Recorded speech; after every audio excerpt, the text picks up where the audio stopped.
Aquí estamos una semana más en el programa de La Guardilla. Hoy desde el Centro Recreativo Sejedano, donde nos espera Mario Peloche, escritor, y donde haremos un balance del año con Víctor Pavón, periodista de aquí de Zafra. Voy hacia adentro, que me están esperando.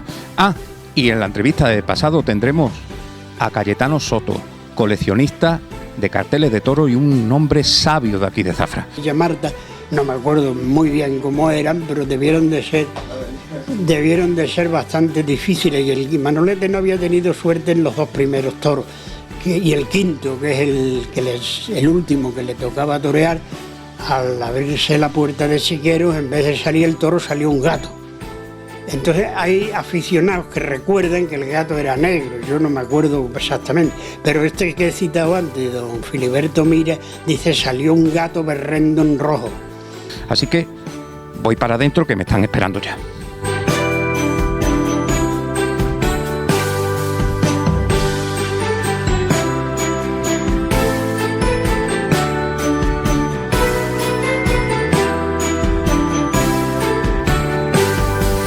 Bienvenidos al programa de La Guardilla de hoy. Hoy estamos aquí, en un sitio, un edificio histórico, el antiguo centro obrero de socorros mutuos, Centro Recreativo Sejedano, un lugar que ha tenido muchos usos a lo largo del tiempo, un edificio histórico. Los programas que estamos haciendo últimamente, pues estamos en edificios históricos, ¿no? Hemos estado en Bodegas Medina, que era de un edificio del siglo XVI, un antiguo convento, pertenecía a un antiguo convento. Hemos estado también en el Museo de la Medicina, un edificio también antiguo del principio del siglo XX. Y bueno, y estamos aquí ahora en un sitio que fue cuartel de milicia también fue cuartel de milicia de Fernando VII en 1819, ha sido Café Viena, ha sido Círculo de Artesanos, ha sido parte del Casino de Zafra en un momento determinado antes de construir el nuevo casino, y desde 1910 pues el centro obrero. Y bueno, un lugar histórico que ahora mismo, debido a la pandemia, pues bueno, no hay eventos aquí en este lugar, que siempre normalmente la gente suele congregarse en los fines de semana, y esperemos que la situación cambie y se pueda llenar de vida todo este edificio tan bonito, tan histórico y poco conocido aquí en Zafra. Y bueno, como estamos en un edificio histórico y estamos en un edificio cultural, porque aquí siempre se han hecho eventos culturales, desde presentación de libros, desde conciertos, recitales de todo tipo y teatro también, en este escenario tan fantástico que tenemos aquí, donde estamos haciendo la entrevista, pues vamos a hablar de cultura, y como se acerca la festividad de los Reyes, vamos a hablar de literatura. Y para eso está aquí con nosotros, pues, un escritor que no es de Zafra, pero está afincado hace mucho tiempo en Zafra, Mario Peloche. Muy buenas, ¿qué tal? Buenas, José María, encantado de estar aquí. Pues nada, un sitio histórico, siempre buscamos, por lo menos, que en La Guardilla siempre da realce a los edificios históricos de nuestra ciudad. ¿Tú de dónde eres? Porque vamos a hacer un poco historia de tu vida. ¿De dónde eres? Pues yo, por circunstancias, la casualidad, nací en Cádiz, porque mi padre por trabajo estaba destinado allí. Mi padre funcionario de prisiones, ahora jubilado, y yo y mi hermana nacimos allí, mi hermana y yo, y bueno, ya digo, casualidad, aunque la verdad que él siempre me ha tirado mucho y me tira a aquella tierra. Allí pasé primeros años de vida, hasta los 7-8 años, que nos trasladamos a Cáceres, porque mis abuelos, las raíces de mi padre, son de Cañamero, el pueblo al lado de Guadalupe, para estar más cerca de mis abuelos. Y allí he residido muchos años, he pasado mi juventud y he pasado muchos años allí. Todavía mantengo allí muchos amigos, a mis padres, mi madre, y desde hace un tiempo también por trabajo, luego me mudé, ya digo, a Fuente de Cantos, y de Fuente de Cantos a Zafra, un poco porque también aquí, sin proponérmelo, he ido conociendo gente en distintos ámbitos y tengo la suerte de tener bastantes amigos, entre ellos a ti, entre ellos cuento contigo también. Sí, hombre, ya además hemos colaborado en algunos eventos y hombre, mucha gente te conoce aquí en Zafra, porque no paras, has publicado en prácticamente 4 años 3 libros, ahora hablaremos de ello, haces recitales, presentas libros, acompañas a otros escritores. Y ahora que estamos en Reyes, como he dicho antes, no hay nada mejor que un libro, porque la cultura tiene que estar, y más en estos tiempos, pues como bien de primera necesidad siempre, ¿no? Siempre decimos que es muy importante la cultura y la lectura, la literatura en general. Bueno, tu trabajo realmente, tú no eres escritor, vamos a decir, no vives directamente de la literatura. No. Bombero forestal. Sí. Y bueno, en fin, ¿esta vocación pudo más en un momento que la literatura o nunca pensaste dedicarte profesionalmente? Quiero decir, es difícil vivir de la literatura. A ello. ¿Cómo fue todo esto? Yo cursé estudios, yo hice biología, soy biólogo. Mis salidas profesionales al estudiar zoología, que es mi especialidad, las salidas son siempre, digamos, están enfocadas, la biología en mi caso, a la enseñanza. Pero me surgió la posibilidad de hacer una oposición a bombero forestal. Me pareció interesante la oportunidad de poder trabajar en el campo. Aprobé el mismo año la posición de agente forestal y la de bombero forestal, pero en la de bombero forestal conseguí una plaza. Me vine aquí abajo porque mi hermana trabajaba en Azuaga y ahí entré un poco de casualidad y ahí estoy en la actualidad. La escritura vino después. Luego, si quieres comentaros el tema, sí. La escritura vino después. Ha sido un amor tardío. Pero ahora... ¿Tú escribías de pequeño los típicos cuentos de colegio y esto te llevó algo? Era mucho más lector que escritor, mucho más. Entonces, ¿cómo se dedica? Porque, vamos, yo en mi experiencia compartimos otra cosa, ¿eh? Yo también estudié biología y zoología. O sea, fíjate, esto no lo sabía. Yo no lo sabía. No lo sabíamos mutuamente y fíjate qué casualidad, ¿no? Qué curioso. Qué curioso. Me llevó también por otro derrotero, pero yo, por ejemplo, sí escribía, a lo mejor hago guiones de teatro, cosas de estas, pero... yo sí escribía de pequeño. ¿A ti cómo te entró ese amor tardío? ¿Por mucho leer y algo que...? Sí, a ver, yo siempre digo, y cuando me hacen esta pregunta, es decir, yo creo que la lectura, a la gente que ama la lectura, siempre, en un momento de su vida, tiene que crear sus propias historias. Es decir, después tiene un bagaje ya cultural de lecturas y dices, quiero hacer el libro que a mí me gustaría leer, en base a ese acervo que ya tengo, ¿no? A mí me vino casi como un reto personal. La primera novela, yo siempre también he leído, y hablando con mis compañeros de profesión, que hay que escribir de lo que uno conoce.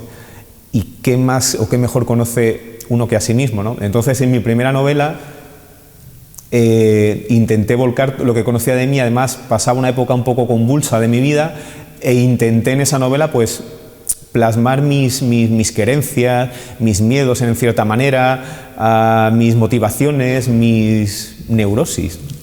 Y fue una especie de reto personal y utilizarlo como una manera incluso de...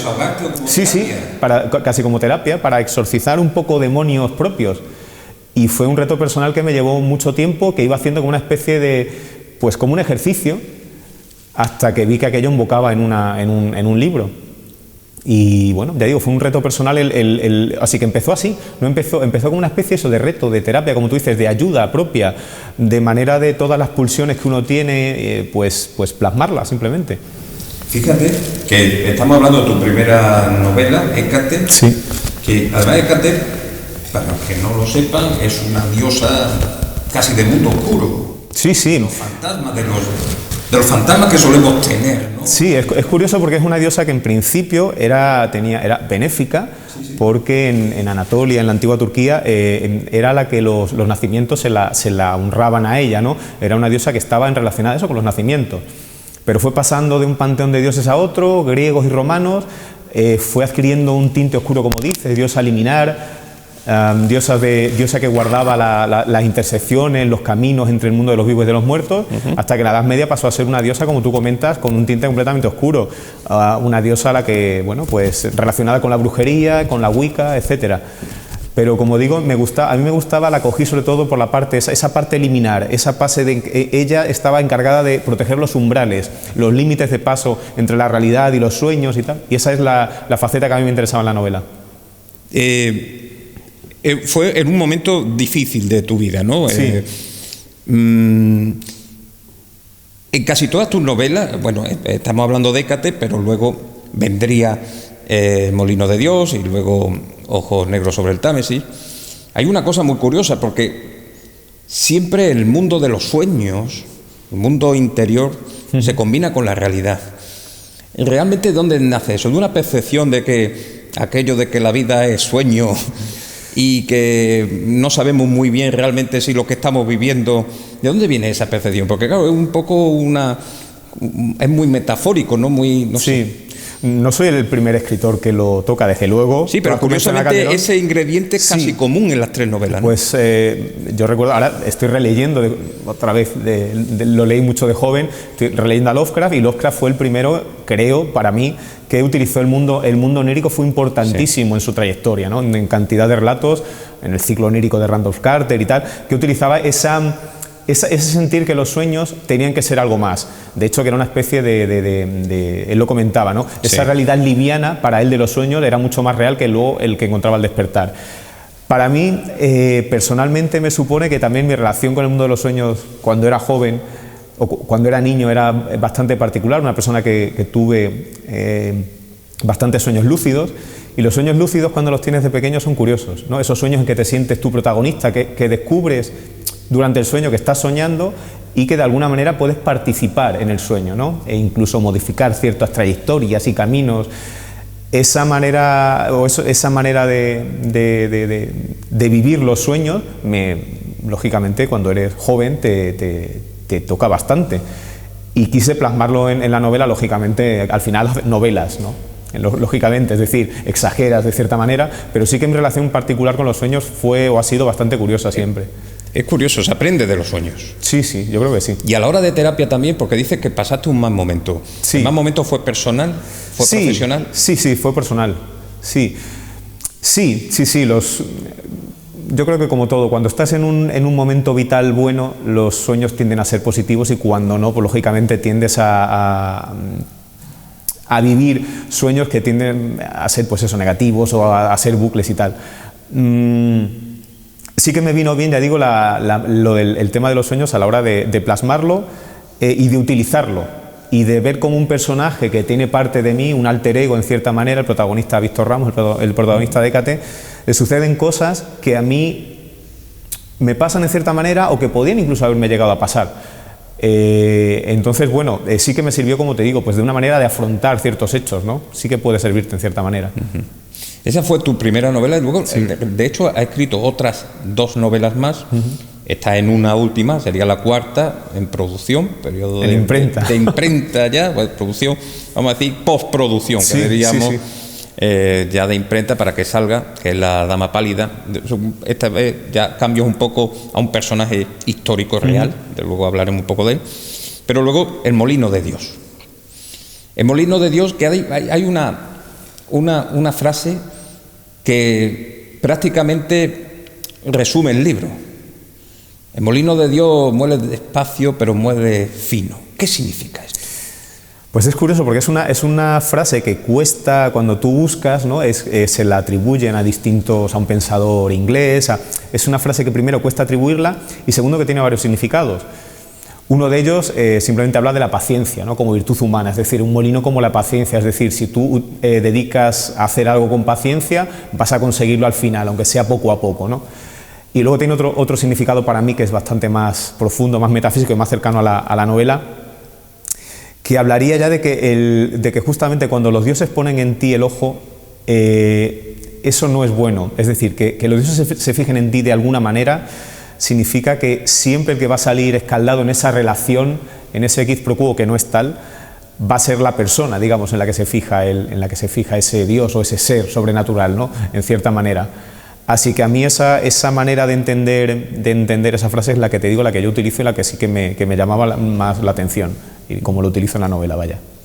Y la tercera novela es Ojo Negro sobre el Támesis, que parece un relato, vamos a decir, onírico, detectivesco, en la línea de los clásicos, ¿no? Sí, de Lovecraft, de Poe, de Arthur Machen, que es otro de tus pasiones. De mis pasiones. Londres victoriano, siglo XIX, es un relato largo, porque está ahí en el límite entre relato largo y novela corta, y tenía muchas ganas de adentrarme en ese mundo, porque he leído mucho sobre ese tema, ¿no? Es una especie de homenaje que hago en como tú dices, una novela detectivesca, donde también hay ese elemento sobrenatural. Me gusta mucho, en mis novelas siempre está esa persona normal, corriente, con ciertas inquietudes, con cierta sensibilidad, pero que de repente se ve enfrentado o arrostrado a una situación que se le escapa de las manos y de la razón, ¿no? Y es algo que también pasa ahí. Entonces ese personaje se convierte en su propio detective a la hora de investigar y saber qué le pasa, ¿no? Así que todo eso, como digo, en una atmósfera curiosísima, preciosa, victoriana, y claro, gasigótica, brumosa, ¿no? Que yo intento jugar mucho con el paisaje, tiene mucha fuerza ahí, en la novela casi tanto como los personajes, porque se escribe solo, digamos, esa niebla, los sonidos, en fin, un poco todo, ¿no? Así que ese es mi homenaje, que ya digo, a los clásicos. A los clásicos. Bueno, todos hemos bebido también de esto, de estas historias de Poe, y sobre todo, bueno, porque es un tipo de literatura que sí acerca mucho a la gente a leer, y que es el camino, por lo menos a los niños cada vez les va gustando más el misterio, la cosa, sí, el terror. Esta novela, precisamente, cuando en algún instituto que he comentado, quizá al ser corta, al ser esa atmósfera que tiene, ese elemento sobrenatural, un poquito de terror, sin ser nada evidente, sí, pues ha gustado mucho. Claro, a los chicos del instituto les ha llamado mucho la atención. Es el camino para que la gente lea, porque realmente la gente lee. Esto, vemos que se regalan libros, pero no tanto como uno quisiera, ¿no? La gente lee, o al final es un artículo que queda muy bien regalando un libro, pero que al final la gente lo pone en la estantería, y que al final estamos tan subyugados en la red social leyendo las noticias que se nos olvida la literatura. Ya no te digo ya ensayos y otras historias, te digo la literatura. No hemos olvidado de eso. Y solamente se lee por los bestsellers, claro, que salen cada año. Eso es que yo creo que hay distintos problemas. La vida te lleva a tener muy poco tiempo libre. Cuando tienes tiempo, se busca un tipo de novela sencilla, un tipo de novela que te exija poco. Yo, personalmente, a mí me gustan más las novelas que exigen, que te hacen razonar, o que te hacen buscar algo más. Pero puedo entender, lógicamente, que es eso, que hay gente que tiene poco tiempo y que le cuesta leer. Y luego también comentabas el tema de los bestsellers. Lógicamente, las editoriales grandes, esos lanzamientos, copan el mercado, y te encuentras que 10, 12 títulos son los que vas a encontrar en todos los escaparates, y muchísimas publicaciones, porque España es un país que se publican muchos libros, y quizá demasiados, esto en boca de algún editor que conozco, pues quedan rezagados o olvidados, y es difícil que se alcance todo. Entonces la gente tiende a leer siempre, digamos, leemos lo mismo más o menos, nos cuesta salir de nuestra zona de comodidad de lectura. Yo creo que la gente tiene que intentar salir de esa zona de comodidad, porque es como aprendes, es como encuentras. Esa es mi idea. Y es oportunista la literatura. Oportunista. Sí, claro. Es justamente lo que te estoy comentando. Yo creo que está bien eso, que tiendas a leer esa cosa, eso mismo, ¿no? Pero intentar salirte un poco de la zona, que no sea siempre lo que tú ves, lo que tú encuentras. No sé, es eso, dejarte llevar y dejarte sorprender. No creo que haya otra en esto. Las recomendaciones de gente que conoce, de tu librero, que también es una buena manera, ¿no? de acercarte a tu librero, al librero del barrio, y preguntarle, ¿no? Creo que es también una buena manera de hacer otra cosa, que es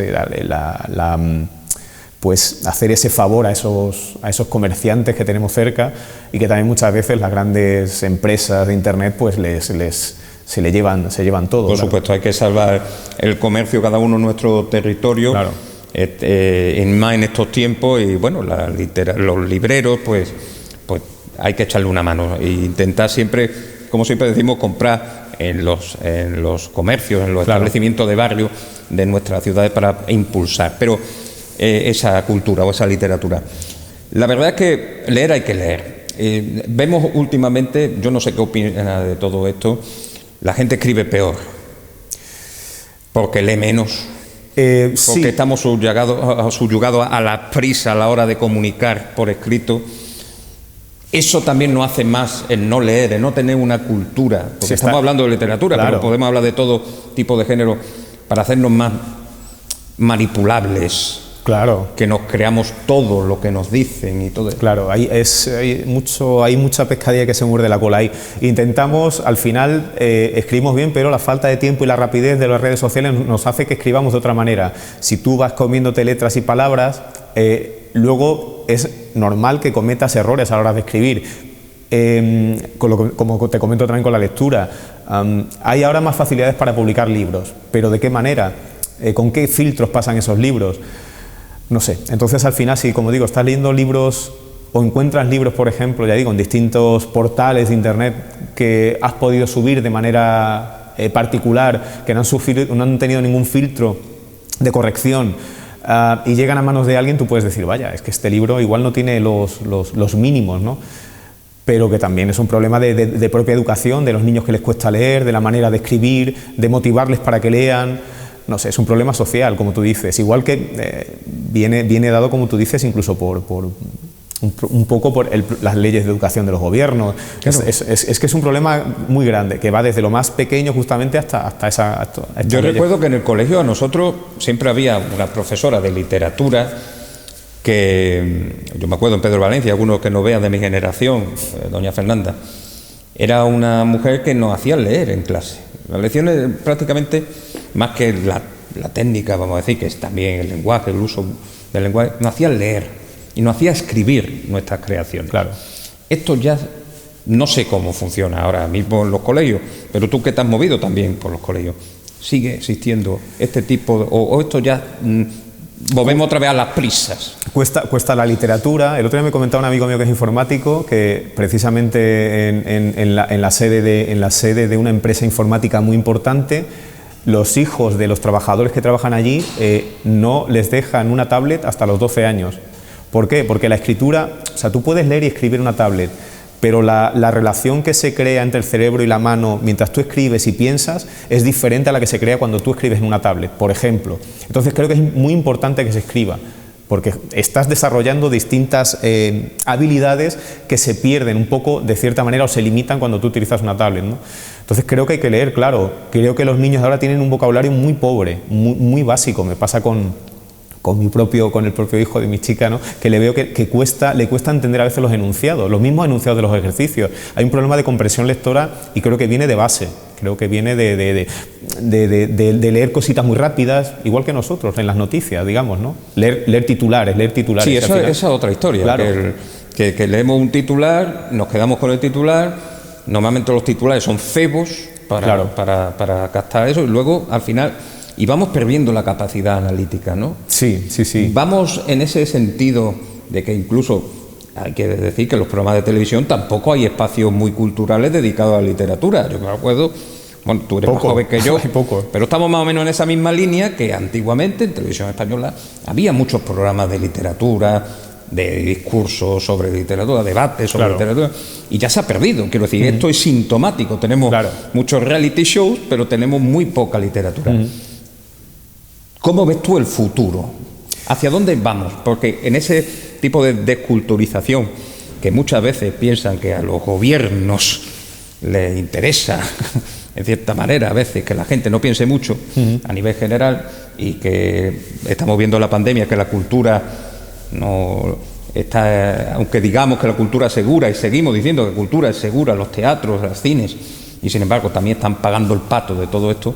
¿Hacia dónde vamos? Quiero decir, esta desculturización que poco a poco se va, ¿tiene algún arreglo en el futuro a tu juicio? Es complicado. Yo creo que empieza todo de base. Empieza en algo tan básico y que está tan en la calle como que todos los partidos políticos se sienten y hagan una ley de educación que todas las fuerzas políticas estén de acuerdo, que se consulta a los profesores, que se consulta a los docentes, que la lectura, como tú decías, sea una parte importante, porque yo veo a veces que los niños tienen que rellenar fichas tan esquemáticas, ¿no? Con tan poca letra, que al final es que, ya digo, están obligados a leer poco de por sí, ¿no? Incluso en los mismos ejercicios.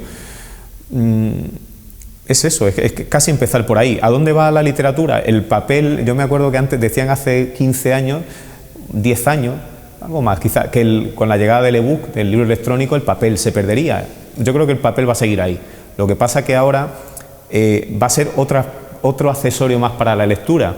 Te vas a encontrar con pantallas, los audiolibros están teniendo sí, cada vez más, ¿no? Cada vez más, ¿no? Es decir, te vas a encontrar que va a ser como un suplemento, yo creo, el libro en papel. Yo sigo prefiriéndolo, aunque tengo mi libro electrónico, pero es como para ciertas ocasiones.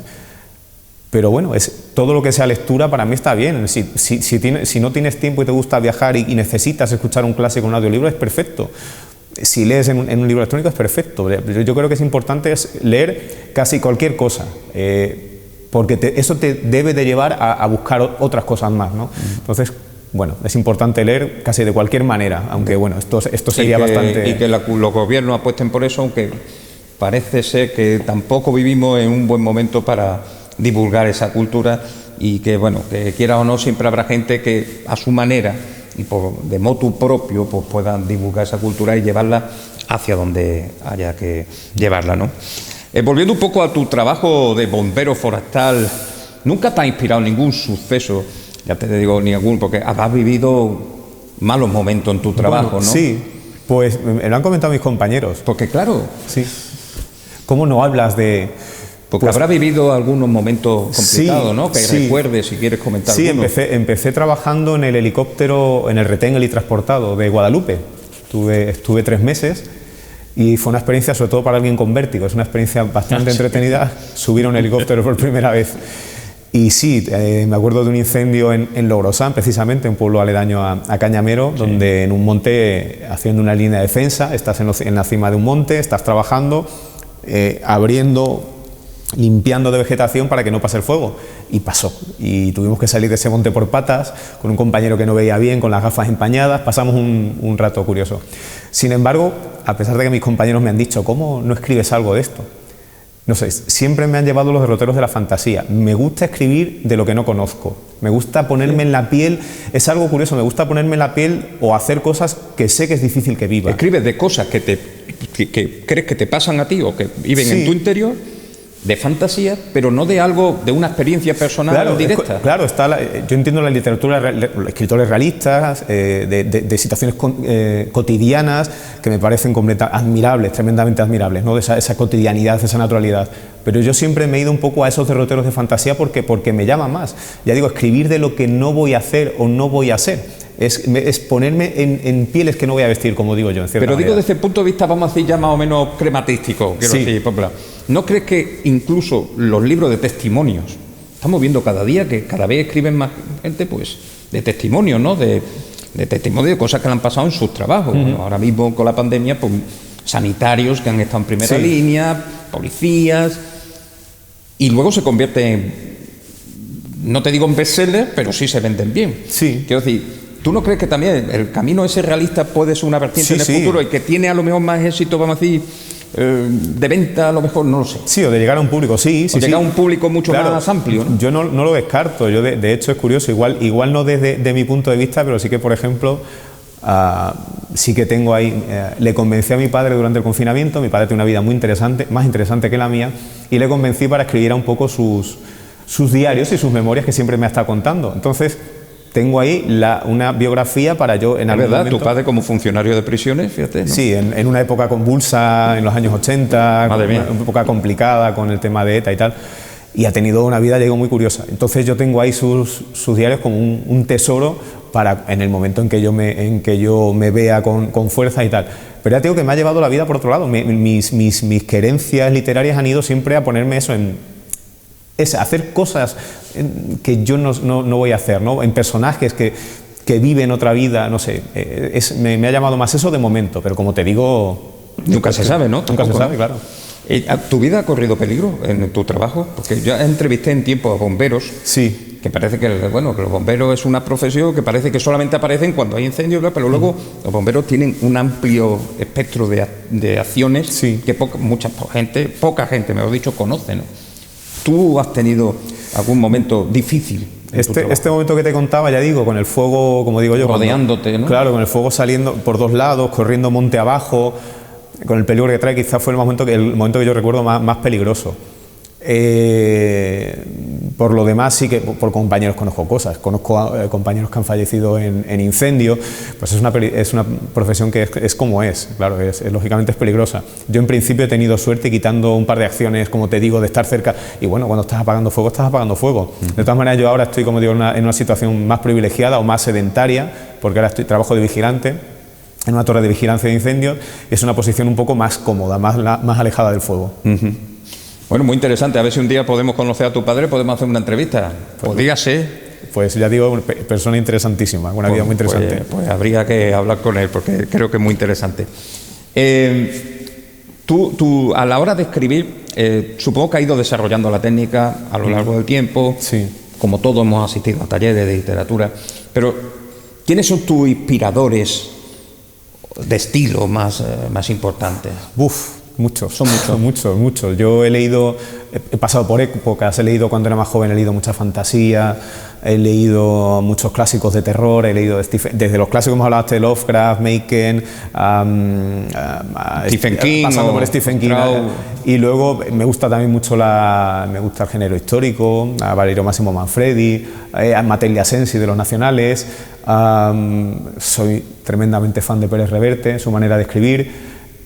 Y el escritor patrio que a mí más siempre lo digo en mis entrevistas es José Carlos Somoza, que es un escritor que a la hora de tocamos temas que nos muy parecidos y es el escritor que quizá más me gusta. Pero luego tiendo mucho a los escritores, como digo yo, a la anglofilia, ¿no? Escritores ingleses. Robert McCammon, Dan Simmons, pero ya te digo, en cuanto a esas serían mis...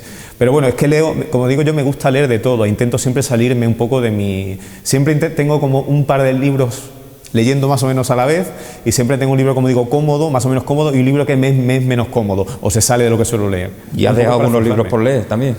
Libros por leer, muchísimos, no di abasto. ¿Y libros por escribir? Quiero decir, no hay escritor que tenga varios proyectos en la mano. Sí. ¿Has tenido que descartar algunos en los últimos tiempos? Sí, tengo un proyecto muy ambicioso. En fin, una historia... quería meterme una historia apocalíptica.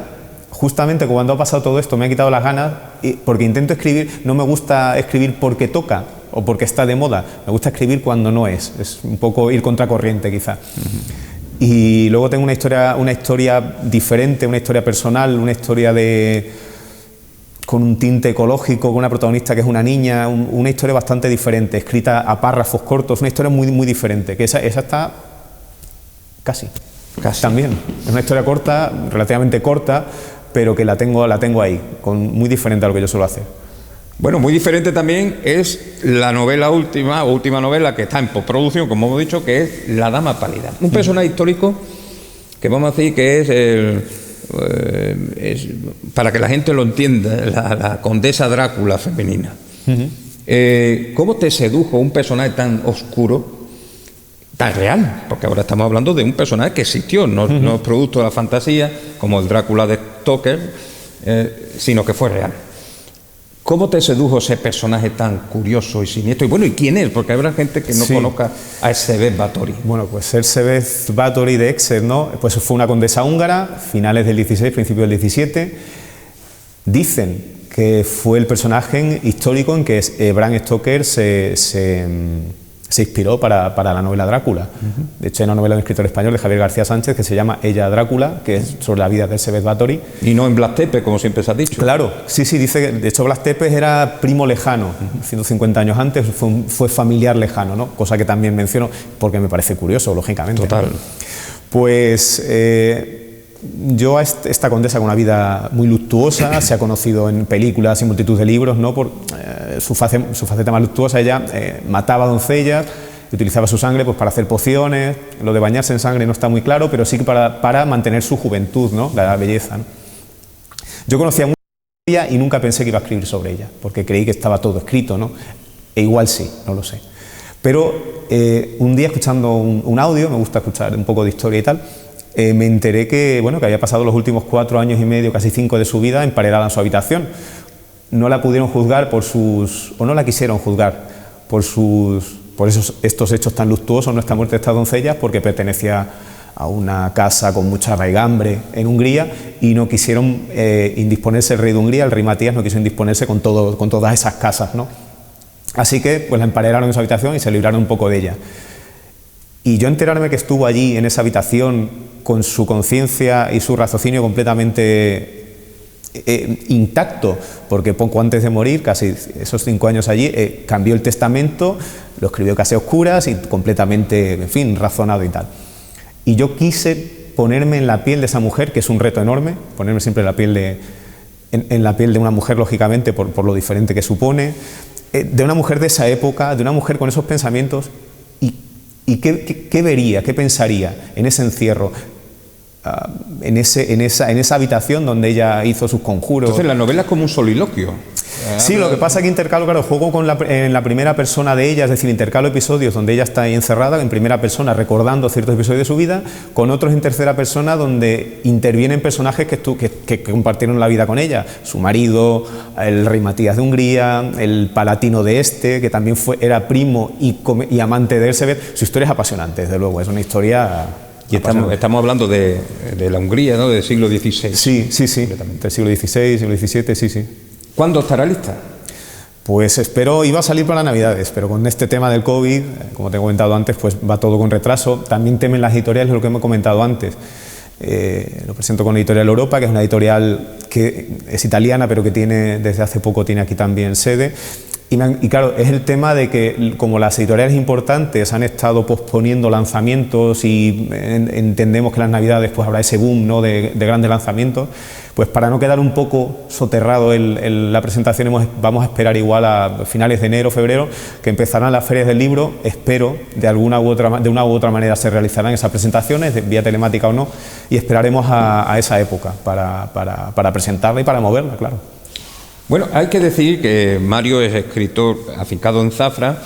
Hay muchos escritores en Zafra, sí, y que publican, Pepi Montero, bueno, estamos hablando de José Manuel Díez, que es de aquí de Zafra, muchos, ¿no?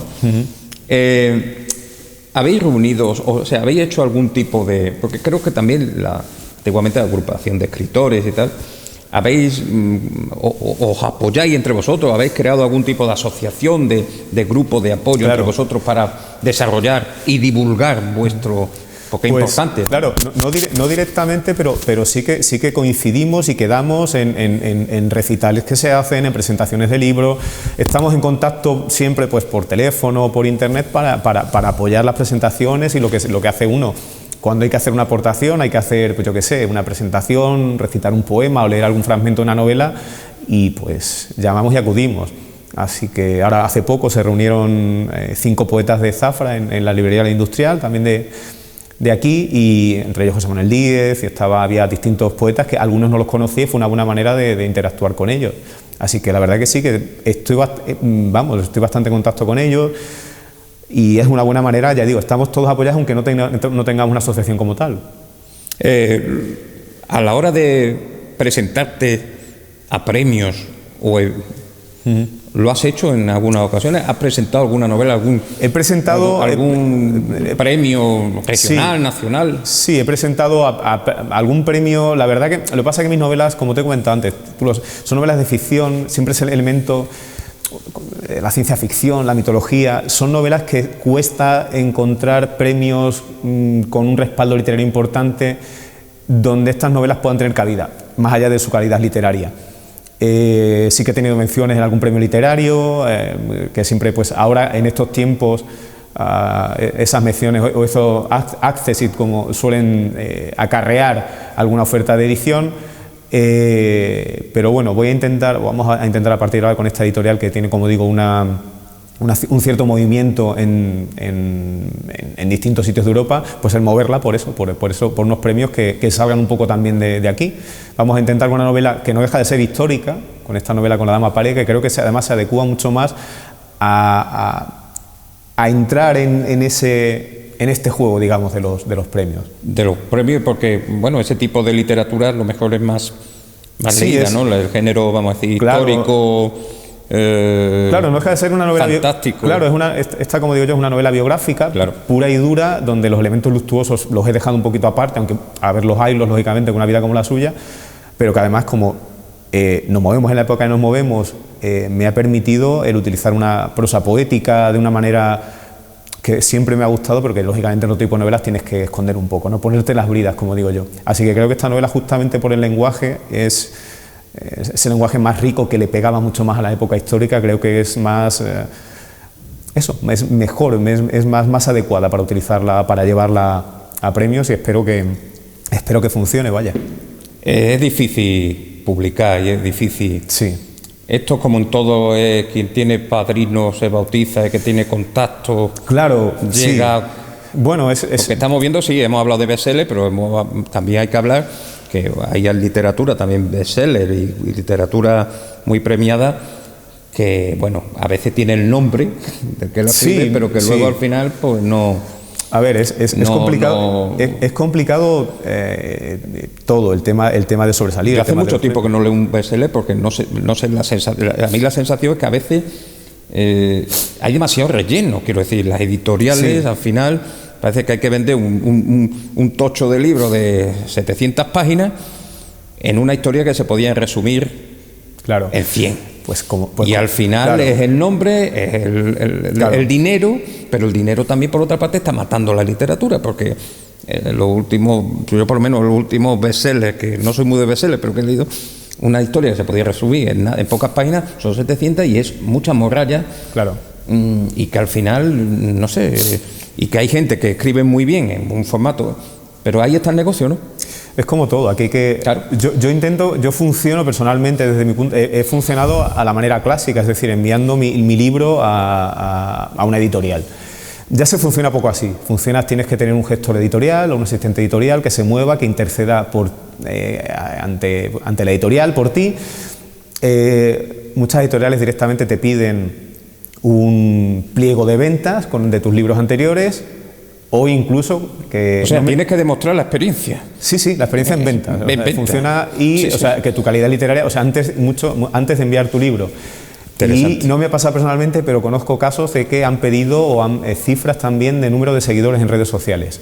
Cosa que a mí ya esto me ha parecido bastante peculiar. Sí que me ha pasado personalmente, por ejemplo, de una editorial llamarme el editor jefe para comentarme que le había gustado mucho mi novela, que estaban interesados en publicarla, pero que no sabían en qué línea editorial encastrarla o encauzarla, ¿no? Y al final, ante la duda, se ha optado o han acabado echándose para atrás. Siempre es el problema lógicamente, entiendo que una editorial tiene que velar por las ventas, pero muchas veces creo que también es un problema de primar el negocio antes que el apostar por gente que tiene menos bagaje, ya no sea literario, sino igual de ventas o de seguidores, y dejar que hable la literatura, como digo yo, que hable el libro y ya está, ¿no? Es difícil, yo entiendo, es un papel complicado de las editoriales porque es una época muy complicada para todo. Y que luego eso esté en las redes sociales. Me ha sorprendido esto que acaba de decir, que tenga seguidores. Bueno, esto es lo que ha impulsado a muchos escritores a hacer pues como trailers o teasers de sus libros en un formato audiovisual para ponerlo en la red, que la gente lo vea primero, ¿no? Sí, eso como poco. Eso como poco, o que haya críticos que no sé. Sí, ahora es el tema de... Influencers de estos que hablen de tu libro. Sí, bueno, lo que pasa que, bueno, a mí me cuesta prestarme a... o sea, lógicamente tengo redes sociales principalmente por los libros. Quizás si no fuera por este tema de los libros, no las tendría seguramente. Porque es un mundo que cada vez veo que tiene, en fin, es muy hueco, ¿no? Y lo que tú comentas, hay bookstagrammer, ¿no?, que se llaman así, gente que habla de un libro con una facilidad pasmosa, con una libertad pasmosa, con unos criterios cuando menos cuestionables. No sé, es un tema, es complicado. A mí me ha pasado este año con La Dama Pálida, justamente, que después ya estaba para entrar en imprenta, y otra editorial me dijo que en un premio literario que se envió tiempo antes de yo saber que la iba a publicar, que habían enviado más de 800 novelas y que mi novela no había ganado, pero también había tenido mención especial del jurado. Y digo, bueno, ¿y en qué se traduce eso? En que me hacían una oferta de publicación, pero la oferta de publicación era una coedición. Una coedición es, tú lógicamente te quedas con unos libros y aportas un dinero, que no lo veo mal, dependiendo, siempre que tú tengas mano en todo, ¿no? en todas las fases pero es lo que le decía al director de la editorial. Claro, tú puedes pagar, pero que tengas el control sobre el libro, ¿no? Claro, que es importante, pero yo le decía al director de la editorial, digo, esta es la mejor oferta que... Ellos me lo explicaron, es la mejor oferta que podemos hacerte estando como están los tiempos. Y me pareció muy curioso porque habla bien a las claras de cómo están las cosas en la publicación. Es increíble, ¿no? Sí, cómo está el mundo de la literatura, qué bueno que la gente lo sepa. Claro. Y que hay, bueno, pues muchas historias detrás, claro, que tengas que coeditar, que cada vez hay más gente que se financia o su autoedita. Sí, que tampoco me parece una mala. Hace unos años... Por lo menos tú eres responsable de todo, de su distribución y de todo, y no tienes que tener... Sobre todo yo hace unos años pensaba también de esa manera clásica, ¿no? Quiero que esté una editorial detrás, porque es un poco el orgullo también del escritor, ¿no? Que decís, una editorial apuesta por ti. Pero si tú autoeditas, has contado con el trabajo de un corrector, de un asistente editorial, de alguien que vea tu trabajo y que le dé una forma también, ¿no? Yo lo veo muy correcto por lo que tú dices, porque tú eres el que al final que controlas todo muchas veces la editorial te va a imponer pues un estilo, un interlineado, una portada, y al final, como digo, un número de páginas. Bueno, muchas cosas. Que luego lo que estamos hablando, que a veces hay incluso un precio que igual dices tú, pues me parece excesivo, incluso pero claro, depende de las pautas. Es complicado. Yo entiendo que es complicado. Un mundo complicado, pero bueno, que queremos también darlo a conocer a la gente. Sí. Que lo más importante es que la gente consuma literatura, sí, de cualquier género. Mario, las 3 novelas las tienen, las 3 Hécate, Molino de Dios y Ojos Negros sobre el Támesis, las tiene en diferentes librerías aquí de Zafra, sí, o de la comarca, ¿no? O se piden con mi nombre. O se piden con tu nombre. ¿Y para cuándo La Dama Pálida? Pues como te comentaba, una pena que no haya podido estar en imprenta ya, debería salir, tenerla yo en mano ya mismo, que estoy deseando, porque el trabajo ha sido también un trabajo de corrección largo, de ir al detalle, de dejarla como yo quería, y bueno, ha sido muy largo, y espero que para finales de enero el poder ya empezar a publicitarla y a moverla. Pues nada, que la gente consuma libros, que si son de Mario y de cualquier otro compañero local, mucho mejor, porque también hay que decir que hay que apoyar a nuestro entorno, ¿no? Tanto los que venden como los que cocinan el producto, en este caso literario, y que nada, que la gente disfrute, que lea, porque leer nos hace más libres, sobre todo de mente, y nos fomenta la capacidad analítica en estos tiempos, que hay que analizar las cosas bastante bien para que no nos dé gatos por liebre. Eso es. Muchas gracias, Mario. Gracias por estar aquí. A ti, José María. Y buena salida de año, buena entrada de año. Esperemos que la cosa vaya mejorando y que nada, mucha salud, mucha cultura. Eso es, mucha cultura. Cultura. Volvemos enseguida con otro tema. Hasta ahora.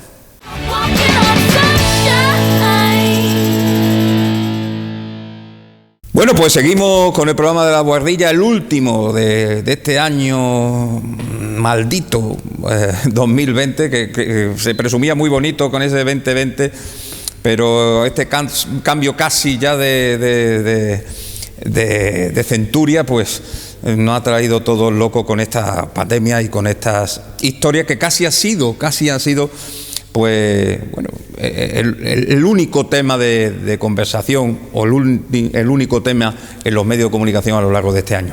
Pero todo no ha sido COVID-19, todo no ha sido... Han pasado más cosas en este año, y sobre todo aquí, en nuestro ámbito, en Zafra.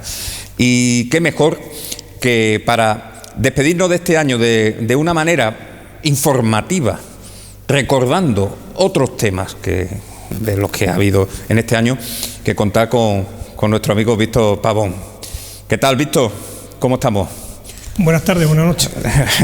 Bien, ¿no? ¿Qué tal a nivel informativo, no? Bueno, informativo, muchas noticias, ya lo sabes tú, pero todos han marcado el coronavirus. Ya sabes que durante este año, el año 2020, un año malo, que se puede decir, pues está marcado por dos partes. Una bien diferenciada, desde enero hasta principios de marzo, y a partir de marzo que llega el coronavirus, este virus fatídico que está pues, provocando la muerte de muchos ciudadanos, pues hasta diciembre pues ha cogido. Por lo tanto se divide en dos partes, una hasta marzo, principio de marzo, y otra hasta desde marzo a diciembre. Sí, nos dio un poquito de tregua en el verano, hay un poquillo de tregua, sí, pero tampoco mucho. Alguna alegría, pero no mucha, porque duró muy poco, como dicen en la casa de los pobres. Sí, la alegría dura muy poco. Aquí duró muy poco, pero hay que decir que en esas partes, sobre todo, hay que destacar algo muy positivo. Por ejemplo, positivo y negativo. ¿Qué es lo que tenemos que destacar de este año positivamente, a nivel informativo? La solidaridad del ciudadano. A mí me ha sorprendido cómo el ciudadano, cuando es capaz de trabajar, pues se muestra solidario ante las necesidades de otros ciudadanos. Y lo hemos podido observar no solo en Zafra, sino en Extremadura y a nivel nacional. Somos muy solidarios.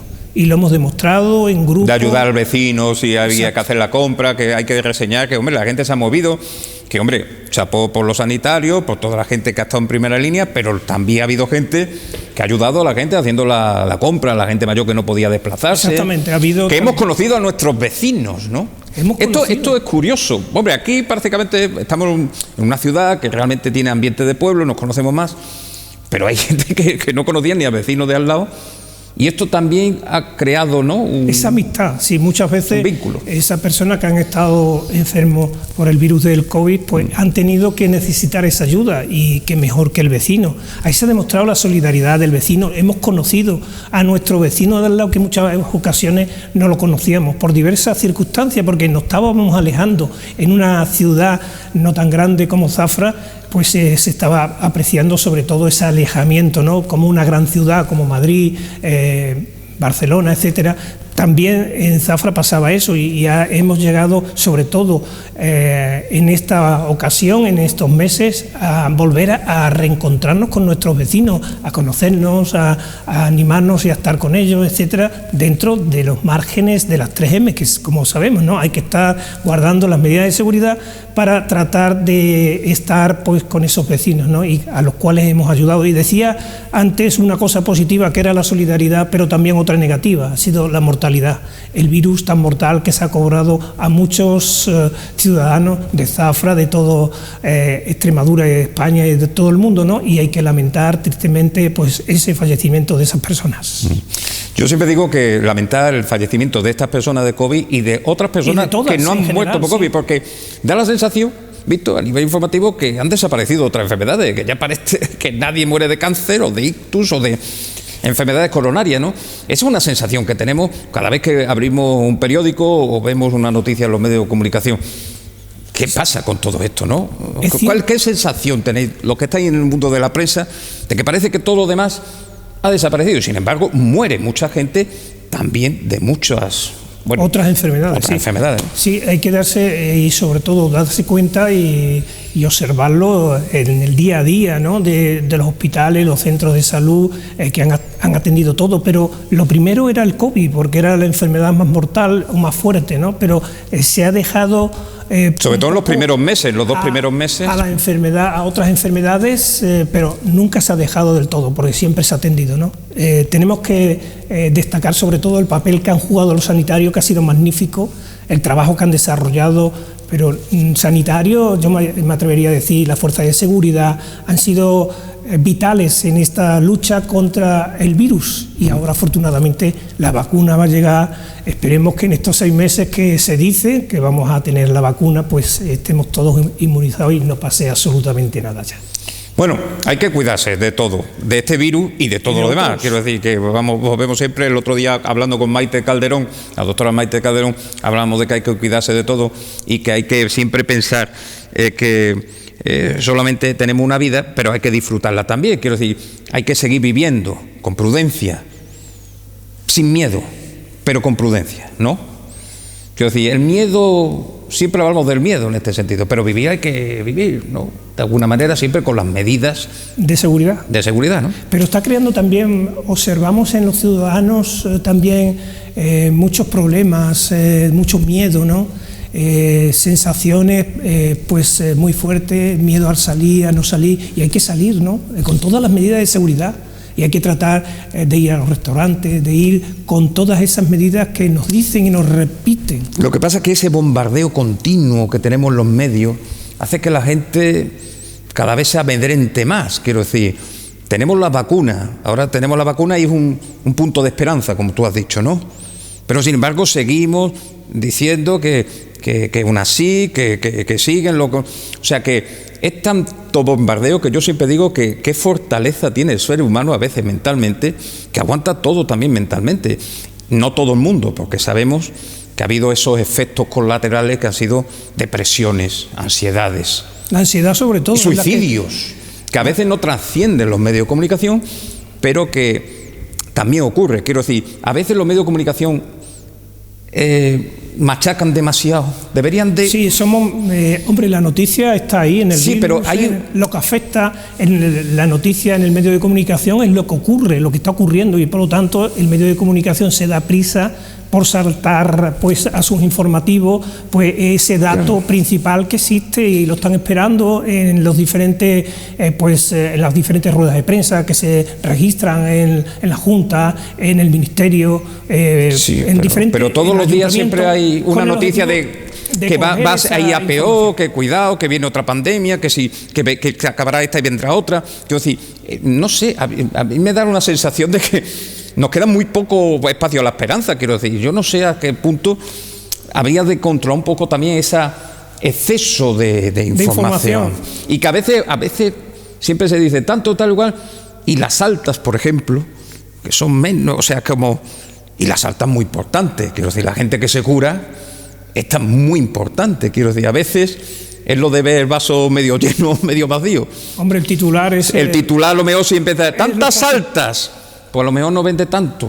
Sí, ¿no? Hombre, pero el registro de los positivos es más significativo que las altas, porque las altas son menores, o a lo mejor el dato positivo van subiendo los positivos por coronavirus, y sin embargo las altas son menos, se van dando menos, pero también se yo creo que a veces da un poco de trata de informar, y claro, trata de informar y formar también. Muchas veces eso es lo que dices tú, que en cierta forma, y lo que dicen los psicólogos, que se está registrando una ansiedad entre el ciudadano por esa exceso de información, reiteración continua a veces, ¿no? Bueno, vamos a hablar de noticias positivas. ¿Qué noticias, por ejemplo, estamos en Zafra, ¿no? Zafra y comarca, bueno, si podemos hablar. ¿Cuáles han sido las noticias más relevantes de este año a destacar por ti? Bueno, yo destacaría sobre todo eso que hemos dicho de la solidaridad, que ya lo hemos destacado, por eso, proyectos Alfa, proyectos numerosos, Zafra Solidaria, Cáritas, Cruz Roja, etcétera, que han trabajado muy intensamente por dar alimentos a aquellas personas que lo necesitaban, que para mí ha sido significativo, un aporte importante, inclusive algunos pues también fabricando mascarillas para los ciudadanos, otros fabricando pues batas para los sanitarios, etcétera. Pero también hay otras noticias, y desde luego pues ya acercándonos a lo que no es COVID, podemos destacar pues el macromatadero que se va a asentar en Zafra, una noticia importante que va a crear cerca de 200 puestos de trabajo y que se invierten 20 millones de euros. ¿Qué pasa? Pues se iniciaron las obras en el mes de agosto y se espera que estén concluidas en el 2022. Son noticias muy destacadas para la ciudad de Zafra, porque no solo el matadero ese que va a sacrificar en un principio en el año 2022 podría ser pues unos 200.000 cerdos, sino también que se podrían elevar a 300.000 y 400.000, con lo cual pues es un dato a tener muy en cuenta, porque en torno al cerdo se va a mover pues una industria bastante significativa. En torno a ese cerdo pues sin lugar a duda pues hay proyectos bastante importantes. Es curioso, hablando del cerdo, hay que recordar una de las historias más curiosas que hemos tenido este año, que ha sido la feria ganadera, la no feria que dicen algunos, que luego trajo sus consecuencias a nivel de convivencia, en el sentido de que hubo gente que hizo la feria por su cuenta y ya vimos lo que pasó luego, ¿no? Pero luego, vamos a decir, institucionalmente tuvimos una feria virtual. ¿Cómo lo has visto tú desde el punto de vista de informante? Esa feria virtual, quiero decir, ha tenido la trascendencia que al principio hemos tenido, de que, bueno, se anunció de que Zafra obviamente iba a estar en la red, al alcance, la feria iba a estar al alcance de todo el mundo, pero ¿cómo ha sido esa repercusión y cómo se ha medido esa repercusión de esa feria institucional virtual que se va a quedar, por lo visto, ¿no? Que pase lo que pase. Hombre, en torno al virtual va a compaginarla ya el próximo año con la presencial. Es una feria que en un principio la Junta de Gobierno de la entidad ferial decidió que se suspendía en el mes de julio-agosto Pero sin embargo, viendo y observando que un proyecto que había en marcha por parte de alguna persona en concreto, pues se presentó una empresa, pues se presentó pues ese proyecto y se vio con buena manera por parte de la entidad ferial y se propuso ir con esa feria virtual. Una feria virtual que se ha dividido en dos partes. Una primera que ha sido ganadera, con conferencias, técnicas que han sido muy ricas y muy interesantes, mesas redondas, etcétera, y luego ya la otra feria que ha sido una especie de feria expositiva donde diferentes empresas o comercios se han divulgado a través de Internet, ¿no? ¿Eso qué ha demostrado? Pues que la feria sigue viva, pero desde el punto virtual la feria ganadera ha llegado a 30 países. Eso es significativo. Se han pues cogido la información por numerosos diarios, tanto nacionales como internacionales. También muy positivo. ¿Y qué pasa con eso ahora mismo? Pues que ha llegado para quedarse, porque en la próxima feria se va a unir a la feria presencial, con lo cual la virtual va a tener un contenido bastante interesante para aquellas personas que puedan estar en otros países. En esos 30 países que han participado, por ejemplo, pues va a llegar esa feria virtual, al igual que la presencial va a llegar a otros ciudadanos de la geografía española, europea o portuguesa, entre ellos los más cercanos, que son los que más vienen a la feria, pero principalmente va a llegar a más destinatarios la feria internacional ganadera y tradicional de San Miguel. Obviamente ha sido divulgativa, ha sido una feria divulgativa, porque en plan de negocio no sé cómo habrá habido, en ventas, vamos a decir, virtuales y todo eso. Ventas virtuales ha habido de industrias y comercios que se han expuesto, pero vamos, no, eso no queda dentro del marco comercial, ¿no? Eso no se informa.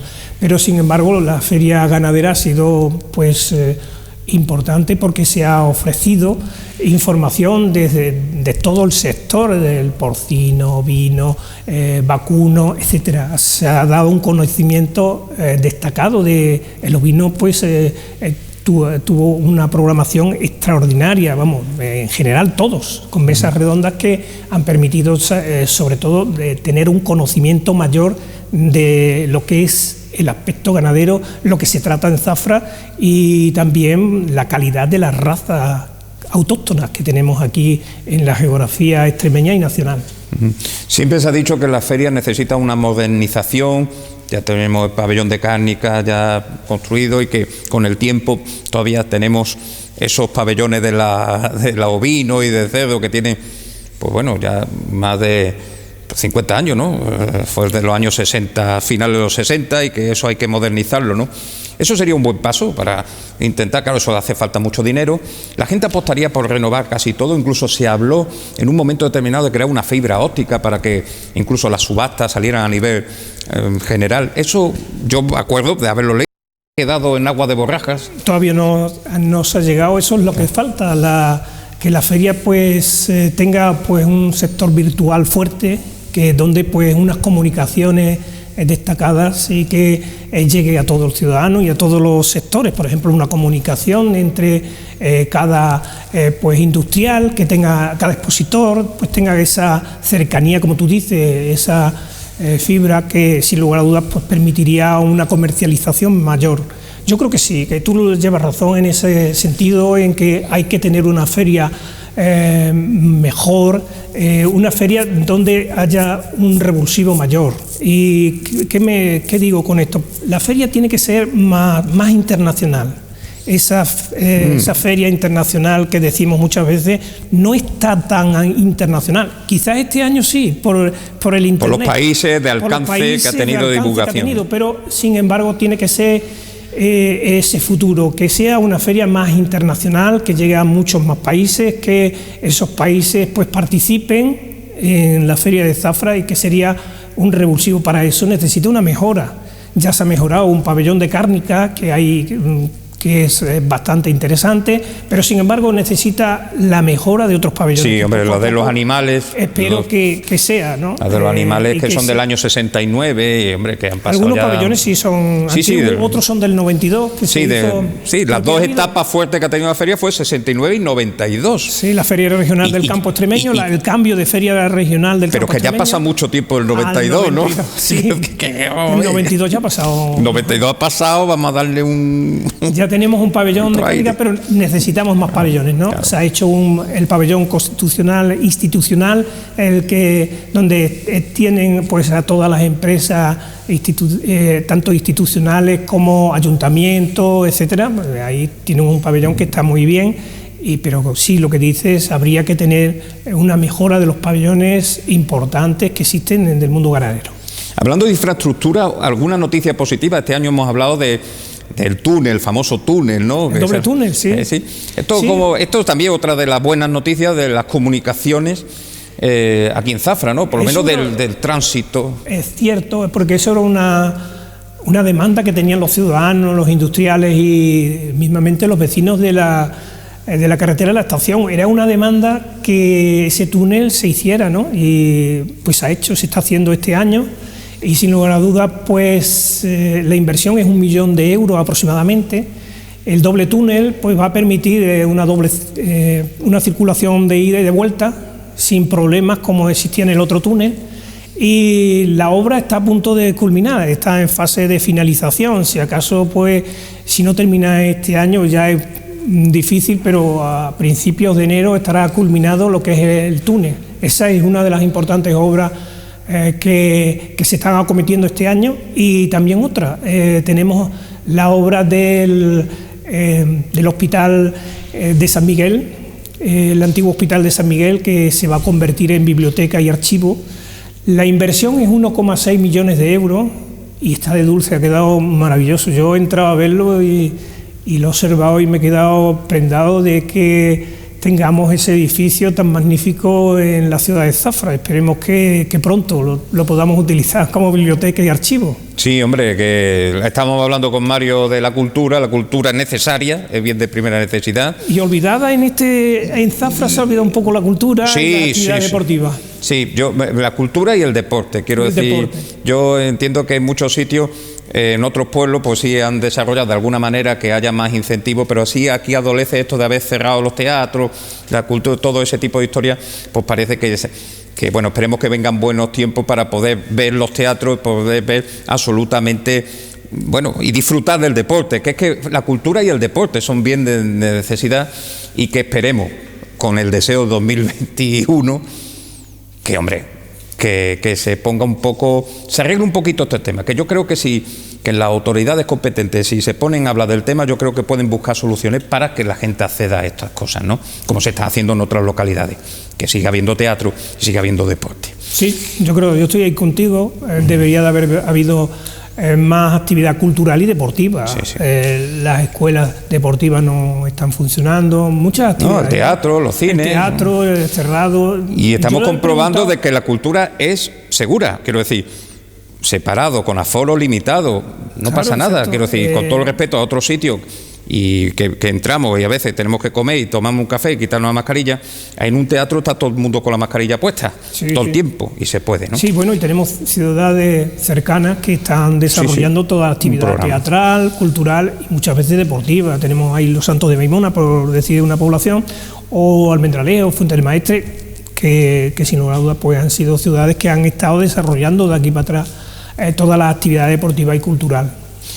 Víctor, ¿algún deseo para el 2021? Pues que el 2021 sea estupendo para todos. Yo le deseo que el 2021 sea un año cargados de ilusión, cargados de salud y de aquellas personas lo que deseen, pero que en realidad pues se vaya este virus, olvidemos ya este virus de una vez por todas y sobre todo estemos dentro de esa normalidad. Yo les deseo a todos que sea un feliz 2021 con todos los deseos que pidan que se les cumplan, que hemos pasado un año bastante malo.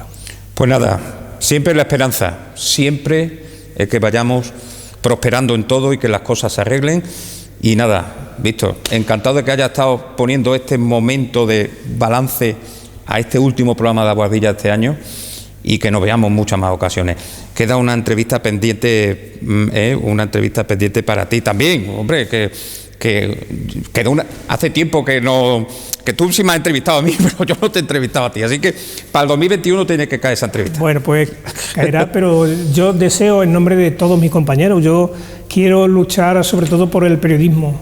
Ha trabajado, sigue trabajando con virus, con no virus, y nos ponemos delante del micrófono, detrás de la cámara, por cubrir la noticia por escribirla. Mi deseo para todos mis compañeros que sigan trabajando como lo han hecho, porque ha sido fantástico. Así que a todos mis compañeros periodistas de todo el gremio, pues felicitarles por el buen trabajo que siempre hacen, y en esta ocasión con el virus mucho más. Así pues nada, que queda dicho, y muchas gracias. Y nada, feliz año a todos los que estáis ahí.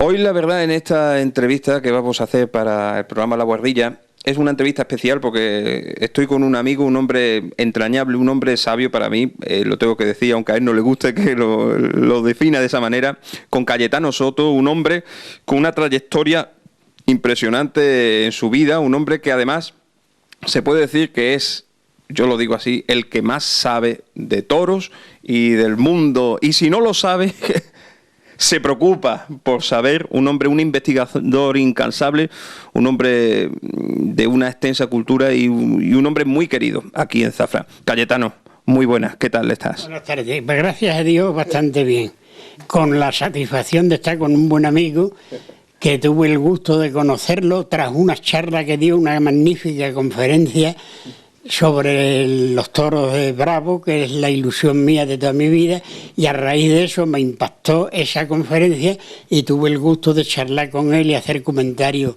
de ella. Y desde entonces nos une una bonita amistad, y además muchas veces en este despacho, en este lugar donde nos encontramos, pues tenemos charlas de vez en cuando y hablamos del mundo de los toros y de esa colección de carteles únicas que él tiene, de que hablaremos un poquito más tarde, y esas anécdotas siempre al pie de cartel que normalmente se hacían en la época, gracias a la trayectoria también de tu familia, que ha tenido a bien coleccionar todo este tipo de carteles. Pero vamos a hacer un poquito de historia, porque tú eres de aquí, de Zafra, además vinculado a gente incluso de la política y la religión a nivel, bueno, nacional, provincial, etcétera. Un poco de tu vida. Empiezas a... ¿Tú eres hijo de un coronel? Un militar, caballero mutilado, estuvo en la guerra de África, luego estuvo en la guerra de aquí de España, en la guerra civil, estuvo en Badajoz, en el Consejo de Guerra, estuvo en Salamanca, en un campo de aviación, y terminó ya no jubilado, porque al ser mutilados estaban en activo hasta el día que se morían. Lo que pasa es que, claro, ya por la edad pues no tuvo ni le interesaba tener destino, y se vino ya a su casa, y aquí murió de coronel ya el año 1966. Yo empecé mi vida con los estudios propios de toda la juventud, con el bachillerato, el primero en el Colegio de los Padres del Rosario, que llegué a conocerlo el año 36, luego pasé a las monjas, luego ya me examiné de ingreso en Mérida, y empecé en San Luis el bachillerato, empecé una carrera, y el ser hijo único me perjudicó bastante, porque mis padres tenían posibilidades de mantener bien la casa y creían que ellos iban a vivir toda la vida, y me ilusionaron con las golosinas del campo, con los borreguitos, con las vaquitas, y yo me entusiasmé porque, claro, no hacía nada y vivía estupendamente, el hijo de papá clásico. Luego ya me casé, empezaron a venir mis hijos y no tuve más remedio que ponerme a trabajar, porque era obligación mía mantener mi casa, no tenía más remedio. Y ya por fin terminé en Ceriber, en la Asociación de Cerdo Ibérico, por mediación de mi pariente José Tomás Soto, que era, además de familiar, un gran amigo.